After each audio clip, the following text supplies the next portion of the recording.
Ladies and gentlemen, I know we're getting close to the lunch hour.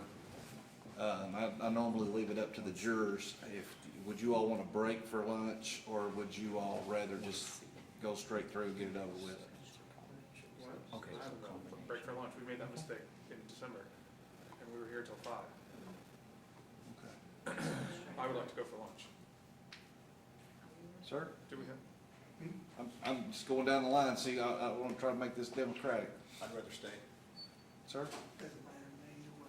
That's fine. I don't care. Okay. All right, well, let's see how far we go and see where we're at. If we have an issue, we can either Waiting break. until like an hour, hour and a half would be, yeah, and then decide. Yeah, let's do that.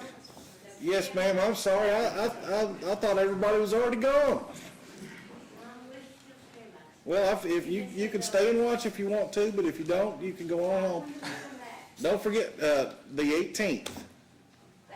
Not next week, not next Monday, but the following Monday. President's Day. We'll be here on President's Day. Don't forget your checks. We will be, yes, ma'am. We're not off, no. They're making us work. Yes, ma'am. Don't forget your check.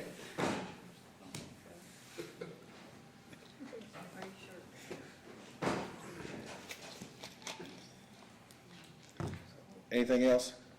No, Your Honor. Mr. Douglas, you ready for your opening statement? Please, the court.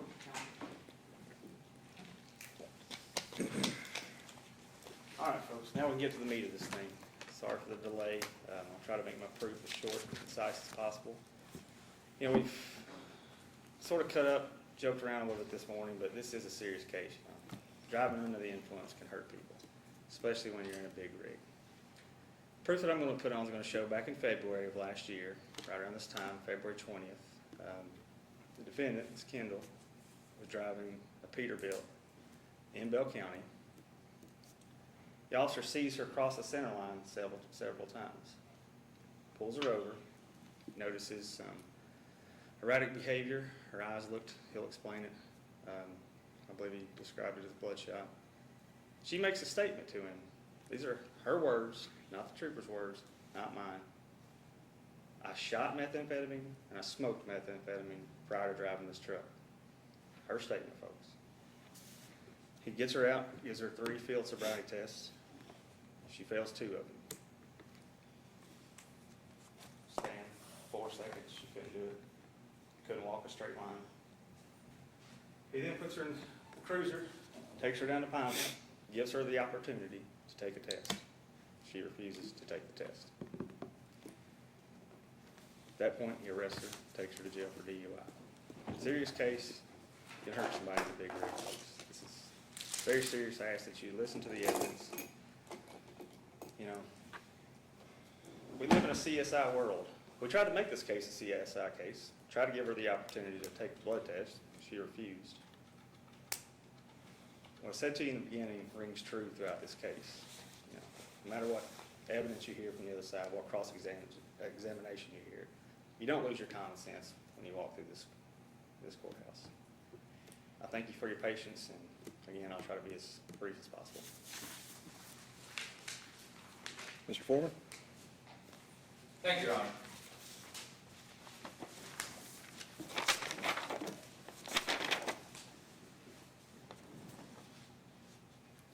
What you're hearing from us here, from me, from Mr. Douglas, is not evidence. The evidence will come from that stand, and that stand alone. You will hear, throughout the course of the trial, testimony that will come. And it is your job, as we already talked about in voir dire, jury selection, that this is the only evidence that you can consider in your determination of the case. I urge you to pay close attention. As Mr. Douglas has said, don't leave your common sense at the door. People are people. We all have bullshit detectors. We all have personal experiences that we're bringing in. We're all bringing our personal, possibly prejudices, personal events that have created the person that we are today. So don't leave that at the door either. We're not operating in a vacuum.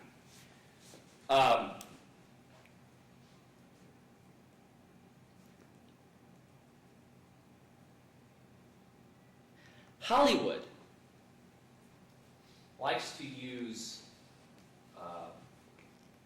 kind of like a schematic that they, time and time again, we see in all their movies. Not all of them, but some of them.